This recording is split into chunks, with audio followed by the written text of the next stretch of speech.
Добро утро, часът е точно 7 и аз съм вече в ателието. Днес се събудих и си казах, че трябва да снимам влог за YouTube, защото последно време не съм много редовна тук. Това видео ще започна много обещаващо, защото имам нова пратка от hobbycrafts.com. Знаете, че пазарувам само от тях. Ще направя нов сет, изцяло заснет тук само за YouTube. Имам си едно бомбонче, което намерих на улицата и си го прибрах и си го отглеждам. Той е сладур, мъжко е котенцето, казва се Кен, защото живее в ателието на Барби. Това сладурче си изпати много, защото го гледах навън, но мина през оградата и го блъсна кола. Краченцето му беше ранено, ходихме по лекари, приспиваха го, дори бяха смъкнали козината, за да могат да го зашият, но вече е добре и сега си го гледам тук вътре, защото ме е страх дали му се случи нещо отново. Така, да преминем към съществената част на това видео. Като за начало ще ви покажа новите молдове, които получих, а след това ще започнем да ги рисуваме, защото са просто уникални, наистина ще ви харесат ужасно много, а един от сетовете ми е толкова любим и с такова желание го чаках. Истината е, че имах досет до него, когато бяхме в София и когато водих обучения там. Имах няколко отливки, които си взех с мен тук в Силистра, но за щастие вече получих и самите молдове, така че мога да си ги отливам колкото и както пожелая. И сега ще ви ги покажа. Започна с първия сет, който е на тема Красавицата из Вяра. Съдържа 5 молда, ето ги тук пред мен са, и ще започнем с Красавицата, която има уникална рокля, обсипана с цветя и страхотни кадрици. Втория молд е ето този часовник. С него, между другото, имах малко притеснения, понеже тук в едната част има едни тънки лентички, които си мисля, че ще се отливат доста трудно, но истината е, че излезе още от първия път. Третия молд, който ми е много любим, това е чайника. Този чайник е с едни страхотни живи очички и той се получава също много добре. Вижте колко стабилен и плътен молд имаме. Четвъртия участник е звярат, който са го направили 1:1 и е просто уникален. И петия молд е свещник. Тук отгоре виждате самия огън на свещичката. Там е малко по-детайлно и се отлива една идея по-трудно. Хубаво е да се остави да изсъхне малко повече време самата фигурка в самия кълъп, за да може това да ви гарантира, че ще я изкарате цяла. Цяло няма да навлизам в подробности с този сет, защото за него съм решила да направя съвсем отделно и концентрирано видео, в което да ви разкажа малко повече. Всъщност, кулминацията на това видео ще е сетът феи, който получих. Те са ми наистина много любими и пак казвам, чаках ги ужасно много време и съм супер щастлива, че са вече при мен. Имаме 5 броя фигурки, като първата е ето тази фея, която е в профил. Вижте каква голяма площ заемат крилата, стават просто приказни. Втория молд е ето тази феечка, която отново е в профил, но в другия си профил и тя е много красива. Ето го и третия молд. Феята отново е в профил, но този път е седнала. Също е изключително красива. Тук имаме една, която крилата й са на страни, но тя гледа напред. И моята най-любима фигурка е ето тази. Тази фигурка, между другото, е изключително подходяща както за купчета си ме, подходяща е за пана, подходяща е и за лампи. За малките принцеси са просто уникални. Тази дори съм я направила вече и сега ще ви я покажа, за да добиете представа какво да очаквате по-напредно видео. Ето ния приказната феичка. Ще доближа ето така, за да може да видите.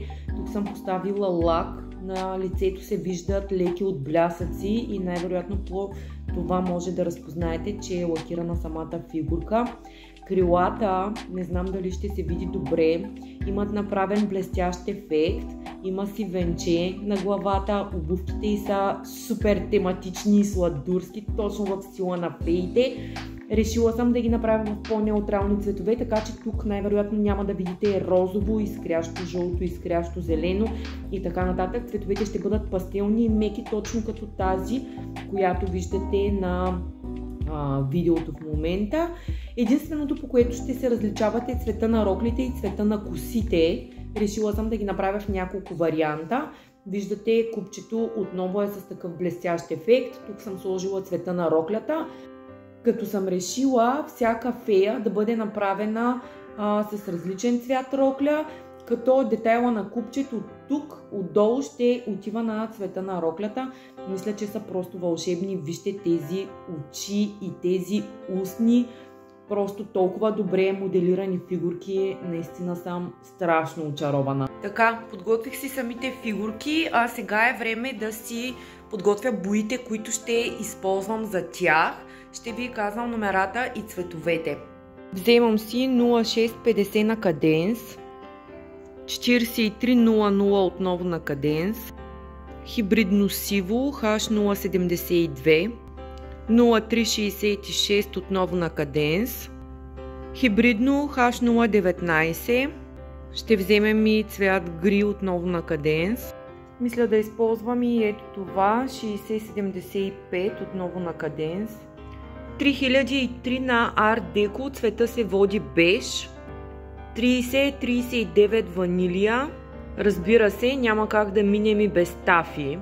3646 крем, 3009 пудра и бяло и черно, те са задължителни. Ще използвам и ето това жълто на каденс и разбира се задължителното сребро на Дора. Всъщност не знам дали ще използвам всички цветове, които взех, но са много подходящи, пастелни са, за това си ги подготвям.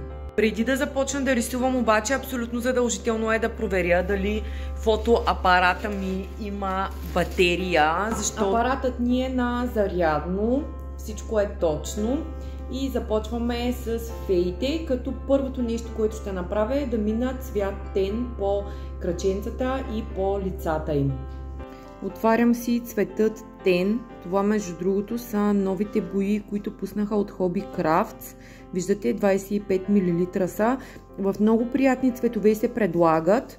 И хубавото е, че тези от вас, които предлагат творчески комплекти, изцяло ще решат проблема си с този тип бои, защото са много подходящи за тях, понеже си поръчвате 5 цвята, които са ви необходими, добавяте ги в кутията за творчески комплекти и клиентите ви получават хубава и качествена боя, с която могат да си нарисуват по прекрасен начин фигурките.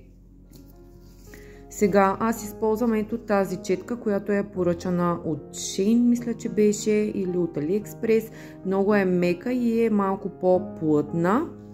И с нея започвам да нанасям. Знаете, че е много важно четката да е мека, когато минавате, особено е такива равни повърхности, каквито са лицата, врата, крака, ръце. Там няма особено много детайли и те не са релефни. Затова е важно четката да е изключително мека, за да получите добър краен резултат. Минахме основния цвят тен 2 пъти, естествено. Задължително минавам по 2 ръце, а не наведнъж, за да не става на четки и за да не стои много дебело нанесена боята. Затова минавам на 2 ръце. Ето виждате, на места има зацапано. Това е умишлено, за да може по-лесно да се отсече следващия цвят. Сега ще започнем с ето тази седнала красавица, като косата й ще бъде в жълт цвят, а роклята й ще бъде в ето този цвят. Ще стартираме първо с рокличката. Цветът е чисто нов и сега ще го отворим. Мисля, че е много приятен и доста неутрален, така че ще видим как ще се получи. Отново ще работим с същата мека четка, да видим дали с нея ще ни спори и как ще се получава. И ако се налага, след това ще я сменим. Като долната част на рокличката ще направя в жълтия цвят, който ще използвам и за косата. Със сигурност сега ви изглежда много тъмно, но повярвайте ми, сигурна съм, че ще се получи уникално. Все пак тук не гоним единични фигурки, а цяла композиция, така че не съчетаваме цветовете само на тази фея. Ние ги съчетаваме общо помежду всички 5 броя фигурки, които имаме. Цветете на крилата и на цветята, които са на главата. За тях ще използваме ето това хибридно сиво, а след това отгоре на самите крилца ще направим блестящ ефект с боята на Дора. И тази красавица е готова, отново с ягодови устни.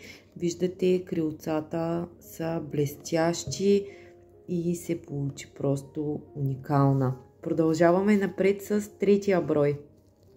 Тази красавица ще я направим в ето този цвят пудра.